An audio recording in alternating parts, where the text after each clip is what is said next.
전주 한옥마을은 연간 1,000만 명의 관광객이 찾는 세계적인 관광 명소가 되었습니다. 우리에게는 너무나 밀접한 곳이어서 우리가 다 알고 있다고 해도 무방할 정도라는 어떤 그런 생각을 갖고 있는데요. 그러나 또 이 시간을 통해서 우리가 새로운 모습들을 발견해 나가고 있습니다. 오늘 인문 클래스에서는 한옥마을 그 밖의 이야기 3탄 준비했습니다.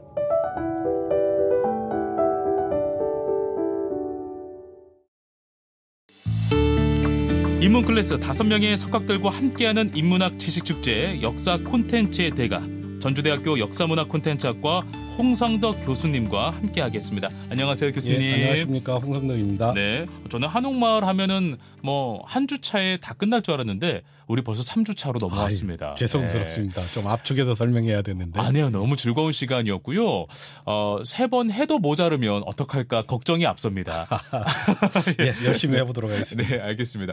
한옥마을에 대해서 저도 이제 마음이 울적하거나 조금 더 감성적인 부분이 필요하면 밤에 이렇게 가서 거닐곤 하는데 그때 분위기가 참 좋아요. 예, 맞습니다. 예, 그리고 저희 집하고도 너무 가까워서 걸어서 가기도 하고 아주 친근한 곳이기도 한데 교수님의 이야기를 들으니까 진짜 이 한옥마을의 역사부터 시작해서 현재 우리에게 주는 메시지가 이렇게도 다양하고 강력하구나라는 것을 많이 느끼고 있습니다. 예.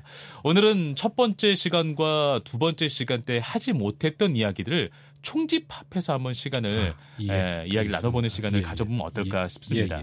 지난번에 우리가 오목대라든지 이목대라든지 간합대라든지 여러 가지 지명에 대한 이야기를 했지만 두 가지가 빠졌어요. 한벽당이 빠졌고 향교가 빠졌습니다. 이것도 그렇습니다. 또 많은 이야기들이 담겨 있잖아요. 그렇습니다.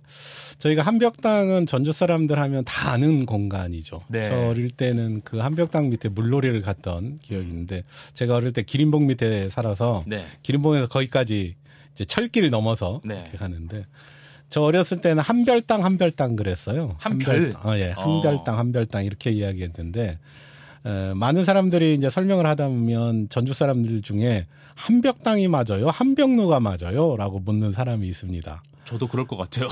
그래서 이 부분은 사실은 둘 다 맞습니다. 한벽당은 그 건물의 이름이죠.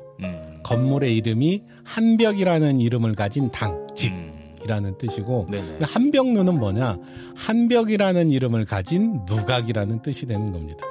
그러니까 한벽루 할 때는 건물의 형태 양식을 이야기한 거고 한벽당이라고 하는 건 그 건물의 이름을 불러주는 예를 들어서 우리 이충근 아나운서한테 아나운서라고 부르는 건 직업을 부르는 거고 맞아요.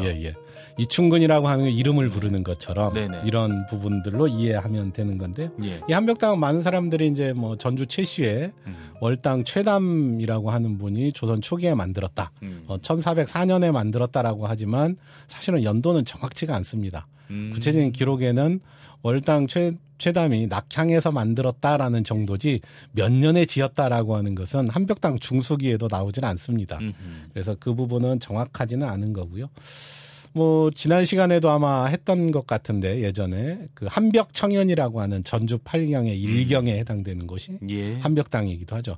그래서 전주 사람들에게는 이 한벽당은 굉장히 추억의 공간이고 적어도 전주천이 오염되기 전에는 전주의 최고의 수영장 물놀이터가 한벽당이었습니다. 그래서 맞아요. 그 지금은 수중보라고 해서 고무보가 있지만 예전엔 거기가 시멘트여서 시멘트 보 밑에서는 어머니들이 빨래를 하고 보 위에서는 애들이 물놀이하고 했던 대표적인 공간이고 그것을 보면서 먹었던 게 바로 오모가리죠. 한벽당에. 그런 공간들이 있었던 공간입니다. 그런데 지금 우리가 보는 것은 한벽당에 가서 보시면 건물이 2개만 보이죠. 그런데 이 2개의 건물 중에 하나는 한벽당이고 또 하나는 건물 이름이 뭔지 아십니까? 한벽당이고 그 옆에 뭘까요? 작은 건물이 하는데 그게 요월대라는 건물입니다. 요월대. 맞을 요자에 달월자를 씁니다. 그러면 달맞이 건물이죠. 예쁘다. 달맞이 건물인데 그러면 달을 맞이하려면 건물이 어디를 보고 있어야죠? 그 달을 맞이하려면 동쪽. 그렇죠. 동쪽을 보고 있어야 되는데 지금 가서 보시면 남쪽을 바라보고 되어 있습니다. 남쪽을 바라봐요? 동쪽에서 올라오는데. 그렇죠. 왜 그럴까? 안 맞죠. 잘못 복원이 된 겁니다. 그래서 예전에 복원이 잘못된 거예요? 그렇죠. 예전에 요월대를 보면 동쪽을 향해 앉아 있습니다. 아이고. 그래야 건물이 맞죠. 네. 그런 부분이고 또 기록에 의하면 이건 그림도 있긴 합니다만 9층의 누각 위에 한벽당이 있는 모습입니다. 그러니까 지금은 누각 없이 계단으로 이렇게 해서 기린 그 한벽교 밑에서 올라가는 이런 구조인데 예전에는 그거 올라가려면 9개의 건물을 지나서 올라가야 돼요. 자, 이 설명을 해주면 말도 안 된다는 이야기 합니다. 왜냐면 9층? 높이가 그렇게 높지 않잖아요. 그러니까 9층? 그래서 그 고등학교 때 이게 종합적으로 공부를 하면 고등학교 지리 시간에 우리나라 하천은 어떤 하천이다 이런 걸 배우셨을 겁니다. 하상이 계속 올라오는 하천이죠. 우리나라는. 퇴적이 돼서. 그래서 조선시대 때의 모습하고 지금 모습을 동일시하시면 안 된다. 그러니까 조선시대 때는 그 층이 굉장히 낮았습니다. 그런 부분이요. 그러면 이제 궁금해야 조선시대 때의 땅의 높이 지표면 어디가 진짜일까? 그 이제 아까 말씀드렸던 경기전의 진전에 있는 땅 높이. 그 땅 높이는 지금 한벽당에 있는 높이보다 훨씬 낮습니다. 아, 그래요? 그렇죠. 조선시대. 풍남문에 있는 문 밑에. 아치형에 거기가 조선시대의 땅 높이였겠죠. 네. 거기도 역시 낮습니다. 그때가 원래 조선시대 땅 높이였다. 그렇죠. 현재 건물이 있으니까. 네. 그렇다고 보면 한벽당도 그 밑에가 굉장히 있었고요.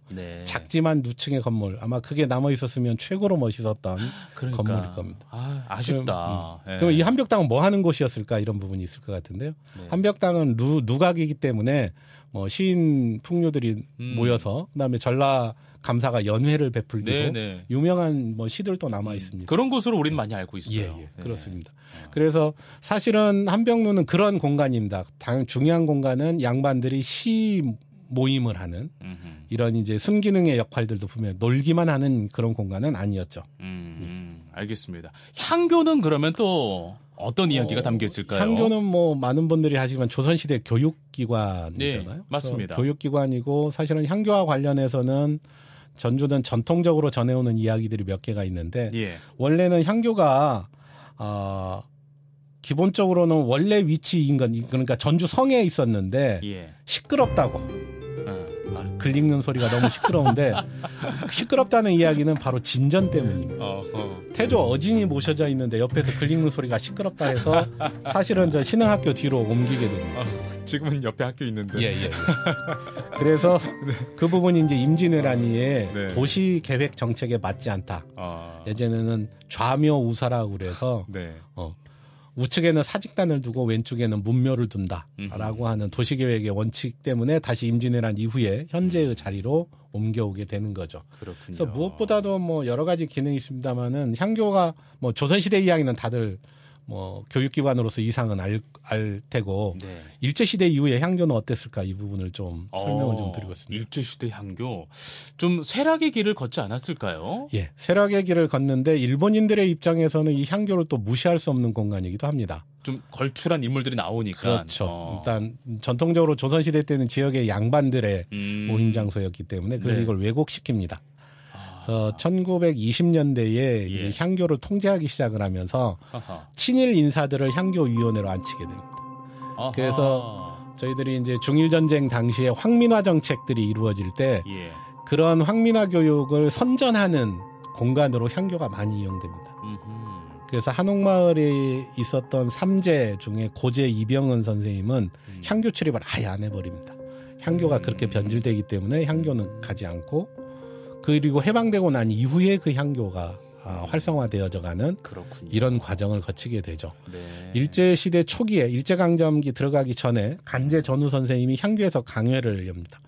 인근에 있는 유림들이 벌떼처럼 몰려들어서 간제 전우 선생님의 이야기를 들으려고 했던 이 공간이 바로 전주 향교입니다. 그 향교가 해방되고 나서 또 복원되는 과정을 굉장히 거치게 되죠. 그것을 주도했던 사람이 고재 이병헌 선생님의 자제 이도형 선생이 향교 재건과 유림의 중흥을 위해서 굉장히 노력을 하시게 됩니다. 네, 알겠습니다. 지난 시간에 그 한옥마을에는 저항의 이야기도 담겨 있다라고 하셨는데 그 향교에서 그런 저항의 이야기를 우리가 엿볼 수 있는 건가요? 그럼? 향교는 일제시대에 들어가면서 그렇게 왜곡되는 공간으로 변화되니까 향교는 사실은 공자를 비롯한 4대 성인의 위패가 모셔져 있는 공간. 그러니까 유학자들에게 있어서는 굉장히 중요한 공간이었던 것이고 바로 그 인근에 저희들이 호남 3제라고 불리는 세 분의 유학자와 관련된 이야기가 있습니다. 예. 대표적인 인물이 금제 최병심 선생이고 두 번째가 고제 이병헌 선생, 세 번째 분이 유제 송기면 선생님. 이렇게 세 분을 저희 지역에서 호남 3제라고 불렀고 지역에서는 최학자 하셨던 분들입니다. 그런 분들이 바로 그곳에서 저항의 정신이 담긴 활동들을 합니다. 중요한 활동은 뭐 금제 선생님 같은 경우에는 경술국치 이래 나라가 망했을 때 오목대에 올라가서 3일 동안 통곡을 하고 식음을 전폐하기도 했고 그리고 일본인들이 이제 근대 산업이 들어오면서 잠종 산업을 활성화시키게 되는데 그래서 금제 선생님이 소유 땅을 다 압류해서 거기를 잠종장을 만들려고 했던 거에 저항을 하고 그래서 투고를 하기도 하고 가장 중요한 사건들은 1930년대에 염제라는 선생이 쓴 염제야록이라는 책이 있습니다. 이 염제설학의 서문을 이제 금제 선생님이 쓰는데 여기에 이제 이 염제야록이라는 책이 바로 의병들의 활동, 항일 활동을 했던 사람들의 일대기를 짤막짤막하게 저술해 놓은 책이어서 그렇군요. 그것 때문에 이제 투옥을 하게 되죠. 그런데 재밌는 것은 이분들이 다 간제 선생 제자인데 절필을 하던 시기가 있습니다. 그러니까 나라가 망하고 나서 1910년대 후반 3.1운동이 일어나기 직전까지는 거의 절필을 합니다. 거의 활동을 안 하다가 3.1운동이 끝나고 나서 본격적으로 서서히 이분들이 활동으로 나오게 되고 30년대 되면서 유학자들이 할 수 있는 일들이 글 쓰는 겁니다. 그래서 염제야록이라든지 또는 다양한 교육을 통해서 강화시키는 그래서 우리들이 한옥마을은 항일 정신이 있다라고 하는 부분은 바로 그분들의 활동과 밀접한 관련이 있다. 그래서 첫 시간에 말씀드렸던 한옥이 그 저항의 상징은 이라고 매치시킬 수는 없지만 그러나 저항 정신은 굉장히 강했던 곳이다 라고 말씀드릴 수 있습니다. 사람으로부터 나왔던 거군요. 그런 그렇습니다. 정신도. 한옥마을의 성공 요인, 우리가 한번 좀 지난 시간에도 한번 여러 가지로 거론됐습니다. 뭐 스마트폰의 보급이라든지 SNS의 뭐 성장 이런 거를 통해서 이제 엮어서 한옥마을이 빛이 났었던 뭐 그런 경험이 있다라고 말씀하셨는데 그렇다면 한옥마을 그 자체에는 성공 요인은 과연 무엇이었을까도 궁금해요. 맞습니다. 원래 전주의 어떤 문화적인 특징은 저는 개인적으로 비가시적인 문화가 많다. 전주하면 떠오르는 게 음식은 눈으로 보는 것보다는 먹어봐야 알잖아요. 먹어야죠. 안 느껴진다는 거예요. 소리도 역시 들어야만 하는. 맞습니다. 그래서 전주는 제가 늘 할 때 전주 자랑할 때 거대하다, 최고다, 최대다 이런 용어를 쓸 수 있는 것은 없다. 다만 전주는 비가시적인 문화들이 많은데 그것을 대표하는 요소들이 있다. 그리고 또 하나는 그러한 요소들을 그래서 보여줘야 되는 부분인데 한옥마을의 최고의 장점은 한옥이라는 장점이고 한옥이 사람들이 안 사는 한옥이 아니고 사람들이 지금까지 살고 있는 한옥이다. 살고 있고. 그리고 또 하나는 반경 1km 안에 문화적인 요소가 다 있습니다. 불교, 그다음에 유교, 왕실, 가명 이런 문화들, 그다음에 종교 이런 문화들이 집적되어 있는 공간이어서 한옥마을을 걸으면 저기 가면 동학 이야기도 들을 수 있고 저쪽 가면 남문교회 가면 개신교 이야기도 들을 수 있고 천주교 이야기 들을 수 있고 불교 이야기 들을 수 있고 경기전 이야기, 왕실 이야기 들을 수 있고 이게 다 집적되어 있는 특징. 그래서 작은 공간에 오멜조밀 있는데 맞아요. 각각은 맨파워가 없지만 모아놓으니까 엄청난 힘을 발휘할 수 있는 그렇다. 이런 시너지 공간이라고 생각을 합니다. 예, 알겠습니다. 2002년부터 그 개발 계획으로 인해서 쭉 성장해 오다가 이제 2010년도에 들어서 이제 500 찍고 또 1000만 찍고 이렇게 우리가 쭉 성장해 왔잖아요. 그러면 2002년 이전에는 한옥마을은 그저 그냥 하나의 그냥 공간이었나? 아니면 개발 계획이 있었나라는 생각도 좀 들어요. 아마 전주의 많은 분들은 지금의 한옥마을 하면 한옥 보존지구 이렇게 생각하시죠. 맞아요. 그래서 한옥 말고는 아무것도 할 수 없는 맞아요. 이런 공간이었거든요. 그런데 이 한옥 보존지구가 지정되게 된 것이 1976년입니다. 1976년에 그러니까 10월 유신 이후에 한옥 보존지구가 지정이 되게 되는데요. 사실은 이 부분은 박정희 정권하고 관련이 있습니다. 그러니까 유신 이후에 제가 지역에 있는 어른들한테 들은 이야기지만 전주 한옥마을이 왜 한옥보존지구로 지정된 줄 알아? 라고 이제 물으시는 어른, 저야 모르죠. 동네 어르신들께서. 예, 어르신들이. 그러면 그걸 지정하게 된 게 박정희인데, 박정희가 왜 한옥보존지구를 생각했을까? 라고 하는 부분이 그게 전주 때문이야. 그래서 왜요? 전주 한옥이 뭐, 저쪽 서울에 있는 북촌이나 이런 데보다 그렇게 좋지 않은데, 그랬더니, 예전에는 박정희 대통령이 연초되면 순시를 다녔습니다. 각 지역을. 그래서 전주역에서 순시를 끝내고 기차를 타고 이렇게 지나가는데 지금 그 길인 대로변이 철길이었으니까 석양 무렵이었다고 합니다. 생각을 한번 해보죠. 석양이 뉘어지는데 기와들은 많은 집들이 있고 저녁 무렵이면 거기가 밥하는 연기들이 이렇게 정감이 있어. 굴뚝에서 나와. 얼마나 멋있었겠습니까. 그래서 이게 뭐야라고 하니까 이제 한옥이 있었던 곳이다. 그러면 이런 건 보존해야지. 그리고 이제 유신에서 나오는 게 한국문화의 정책 이게 맞물리면서 한옥보존 정책이 수립되게 됩니다. 그래요? 네. 그래서 한옥보존지구가 지정이 되는데 보통은 지정을 하고 가만히 있지는 않잖아요. 그러면 맞습니다. 이걸 어떻게 보존할까? 어떻게 지켜나갈까라고 하는 게 1976년에 그래서 전주에서 2조 문화권 개발 기본계획이라는 용역 보고서가 나옵니다. 그래서 이때 당시에 컨셉으로 잡은 게 2조 문화권이에요. 조선 문화권. 저희가 지금 괜히 조선왕실에 본향해가지고 하는 게 아니고 이미 70년대부터 전주는 조선시대를 대표하는 공간이야라고 이야기가 되었던 겁니다. 그렇군요. 그런데 한옥마을의 궁금한 점은 왜 그런데 양옥 건물이 가끔씩 있지 중간에? 맞아요. 있어요. 그것도 궁금해야 되거든요. 보존지구로 계속 있었다는데. 그런데 한옥보존지구가 폐지된 게 1997년입니다. 첫 시간에 폐지가 됐어요. 그렇죠. 첫 시간에 기억해 보시면 96년에 월드컵 개최지로 결정되고 99년에 개최 도시가 결정됐는데 맞아요. 그 사이에 보존지구가 정책적으로 폐지됩니다. 그러니까 지금 있는 한옥마을 안에 있는 양옥 건물은 바로 그때 지어진 건물입니다. 그래요?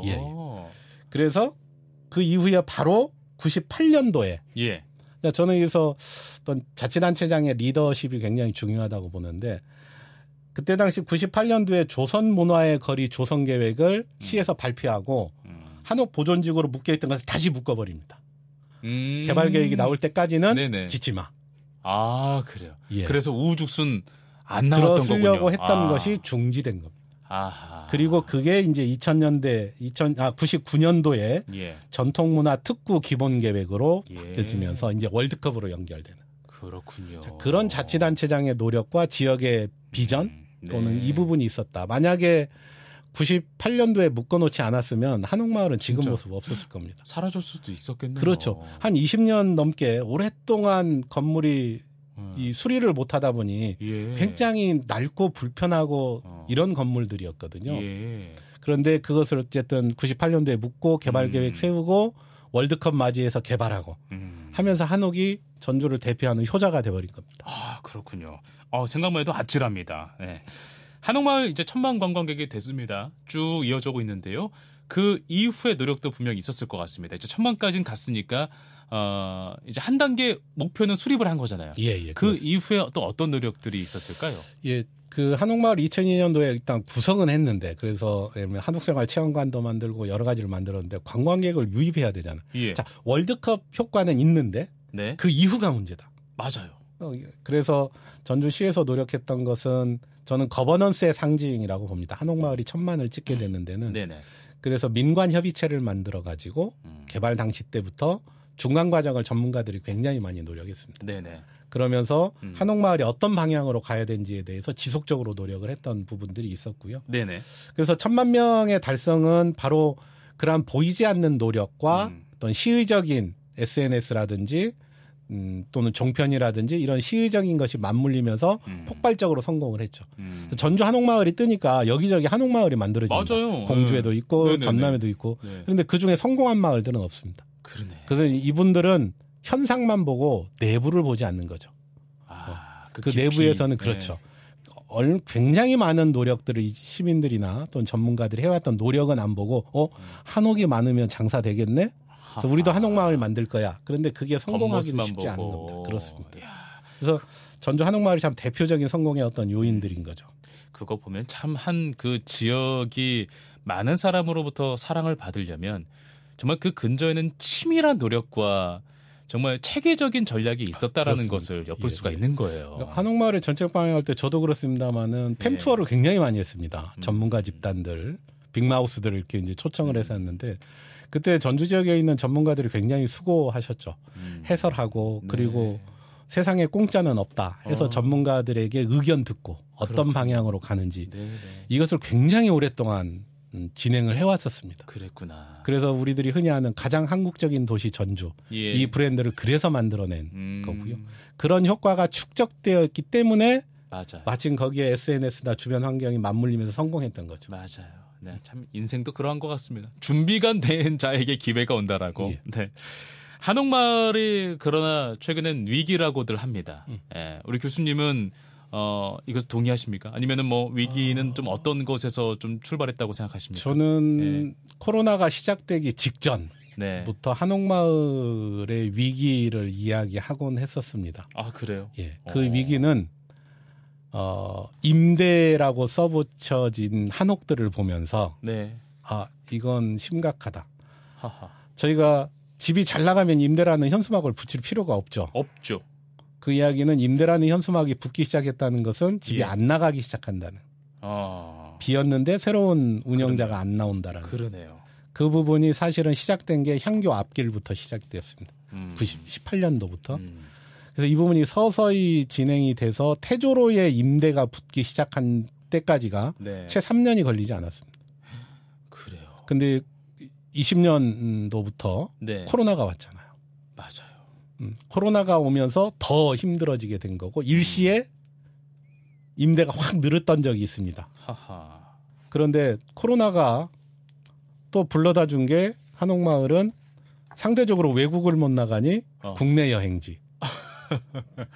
그래서 코로나가 왔음에도 불구하고 한옥마을은 사람들이 그래도 다른 지역에 비하면 오는. 많이 왔던.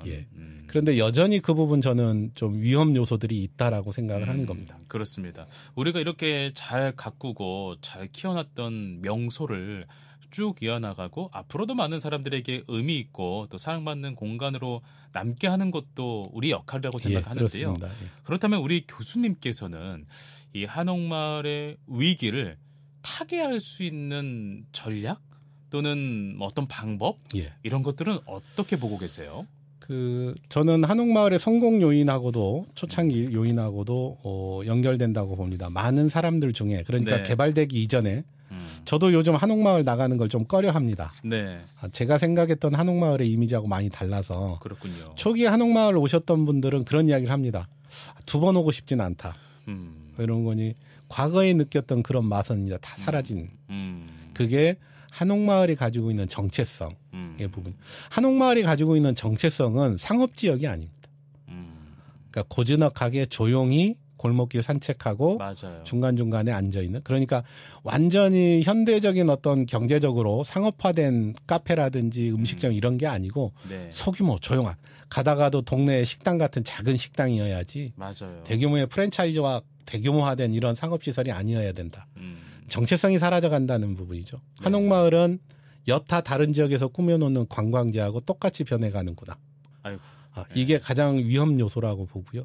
그러려면 그 요소를 통제할 수는 없잖아요. 자본주의 사회에서. 하지만 통제를 한다고 하지만 그건 한계들이 있는 부분이고 그래서 저는 그러면 그것을 극복할 수 있는 방안은 그 정체성을 눈으로 보이는 것 말고 정신으로 몸으로 느끼는 것으로 전환되어져야 된다. 사회가 고도로 발달하면 발달할수록 예전에는 유명 관광지 중심으로 관광객이 갔다면 지금은 의미 있고 좀 쉬고 싶고 힐링할 수 있는 곳으로 가고 뭔가를 해보고 싶어하는 곳으로 간다. 그러면 한옥마을에도 그걸 담아줘야 된다. 그러니까 기존에 저희들이 성공했던 한옥마을 패러다임을 다른 방식의 패러다임을 만들자. 그 패러다임이 뭘까? 그게 저는 문화고 그게 또 역사고 그게 또 정신이라고 보는 거죠.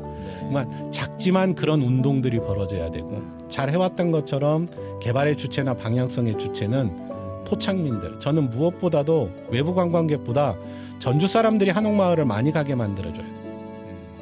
지역 사람들이 지역을 사랑하지 않으면 외부 사람들은 그냥 왔다가 마음에 안 내키면 안 옵니다. 그런데 지역 사람들이 그곳을 사랑하게 되면 지역 사람들은 미우나 고우나 계속 가요. 이게 한옥마을을 버틸 수 있는 힘이어야 된다. 네. 지금 한옥마을은 외부 자본이 너무 많이 들어와 있는 상태죠. 맞아요. 그러면 그것을 지역 사람들이 향유하고 즐길 수 있는 거리를 좀 많이 만들자. 그러한 것으로 다시 돌아가는 게 아마 한옥마을을 살릴 수 있는 방법일 거다라고 생각을 하고 있습니다. 확실히 저나 제 주변도 어느 여행을 갈 때 막 유명한 곳에 사진 찍고 이런 여행을 떠나서 이제는 조용하게 한 곳에서 의미를 찾고 쉼을 찾고 거기에 대해서 맞습니다. 나를 발견하고 이런 여행들을 많이 즐기더라고요. 그러니까 작은 여행들. 그렇습니다. 그것을 할 수 있는 유일한 곳이 바로 한옥마을이어야 된다라는 이야기네요. 그렇습니다. 알겠습니다. 그래서 상업화된 공간의 부분들은 저는 상업적 논리에 의해서 저는 전환되어져 갈 거라고 보고요. 그것은 관광객들의 관광 트렌드가 바뀌면 자연스럽게 그건 상업은 쫓아갈 거라고 생각을 합니다. 맞습니다. 그런데 그런 요소를 어떻게 선도할 것이냐. 그래서 최근에 쓰여지는 용어 중에 하나는 삶의 치유. 삶의 치유는 화려하고 맛있는 것 먹고 이런 게 아니거든요. 오히려 정신적인 위안을 삼을 수 있는. 근데 그것을 어떻게 그 안에 인프라에 담아내지? 이 부분은 굉장히 고민해야 되는 부분이고 이건 시간이 오래 걸릴 겁니다. 그래서 그동안 올라왔던 것은 쭉 어떻게 보면 길다면 길고 짧다면 짧지만 내려가는 건 더 짧아질 겁니다. 만약에 문제가 돼서 내려가기 시작한다면. 아찔하네요. 그런 일이 없도록 서로 저는 노력해야 된다고 생각을 하고 있습니다. 알겠습니다. 우리 지역의 인문학을 쉽고 다양하게 즐기는 인문 클래스. 오늘은 전주 한옥마을의 역사원 그리고 나아가야 할 길에 대해서도 심도 있는 이야기를 나눠봤습니다. 역사 콘텐츠의 대가 전주대학교 역사문화 콘텐츠학과 홍성덕 교수님과 함께했습니다. 오늘 고맙습니다. 감사합니다.